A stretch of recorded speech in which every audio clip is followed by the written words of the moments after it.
जय श्री हरि। इस संसार में ऐसा कोई पाप नहीं जो इस पुरुषोत्तम मास में पूरी श्रद्धा और लगन से नियमों का पालन करके किया जाए, भगवान पुरुषोत्तम को समर्पित होकर किया जाए, उसे नष्ट न किया जा सके।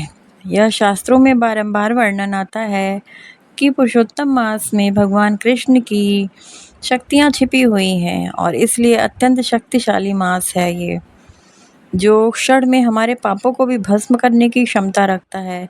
इस समय हम सुन रहे हैं पुरुषोत्तम मास में भगवान पुरुषोत्तम की पौराणिक सुंदर कथाओं का। आज अधिक मास की कथा आरंभ करते हैं। देवर्षि नारद ने भगवान पुरुषोत्तम से पूछा, हे महाभाग, चरणों में पड़े हुए अधिक मास की भगवान श्री कृष्ण ने क्या उत्तर दिया और उससे क्या कहा? कृपा करके वह सारा वृत्तांत मुझे विस्तार से सुनाइए। भगवान नारद ने कहा, हे नारद, उस समय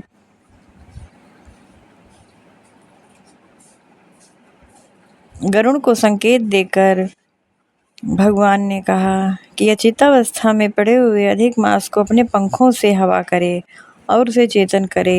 अधिक मास अपनी चेतनावस्था में आया और फिर से वही बात कहने लगा, हे स्वामी, मैं इस प्रकार का जीवन नहीं जी सकता, मैं आपकी शरण में आया हूँ, मुझे त्यागिए मत। यह सुनकर भगवान ऋषिकेश अधिक मास से कहने लगे, हे पुत्र, अब तू शोक मत कर, उठ, मैं अवश्य तुझे इससे मुक्त करवाऊंगा।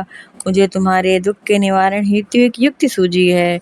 तुम मेरे साथ योगियों को भी दुर्लभ ऐसे शोकों का नाश करने वाले भगवान कृष्ण तथा वैष्णव जनों के मध्य वृंदावन में गोप जनों के मध्य रहने वाले श्री कृष्ण मुरली मनोहर दीनानाथ भक्त वत्सल भगवान विराजमान हैं। वो भगवान श्री कृष्ण ही तुम्हारा दुख हरण करने वाले हैं। तुम्हारे उस दुख को जितने भी हैं सभी दुखों को दूर करेंगे। आओ पुत्र, वहीं हम दोनों उनके पास चलते हैं। इतना कहकर भगवान श्री हरि ने अधिक मास का हाथ पकड़ लिया। फिर वे गोलोक वृंदावन को जाने के लिए निकल पड़े। भौतिक जगत के पार एक सुंदर गोलोक वृंदावन अवस्थित है, जो 3 करोड़ योजन मंडलाकार भूमि में तेज स्वरूप रत्नों से युक्त है।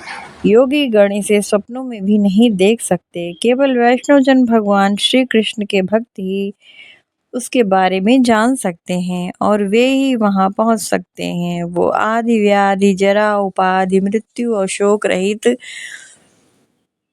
मंदिरों से सुशोभित हैं। गोलोक वृंदावन के दाहिनी ओर जो शिवलोक है, वहां भस्म रमाए हुए सर्पों का योग्य पवित्र धारण करने वाले भगवान शिव अपने गणों दूतों के साथ स्थित हैं। गोपेश वेशधारी कोटि चंद्रमा के समान शोभा वाले, इच्छा से रहित भक्तों पर दया करने वाले निर्विकार परम परिपूर्ण प्रभु रास मंडल के मध्य विराजमान राजराजेश्वर भगवान श्री कृष्ण गोलोक में विराजते हैं। भगवान श्री कृष्ण मंगल स्वरूप, मंगलमय, पूजनीय, परम मंगल, राज सत्य, अव्यय, सर्व सिद्धियों के स्वामी, सर्व सिद्धि स्वरूप और सर्व सिद्धि दाता, प्रकृति स्वरूप, विकारों से परे, ईशान, सगुण, नित्य, विग्रह आदि स्वरूप, इंद्र रूप, परस्तुत्य, नित्य, स्वतंत्र और एकात्मा स्वरूप हैं।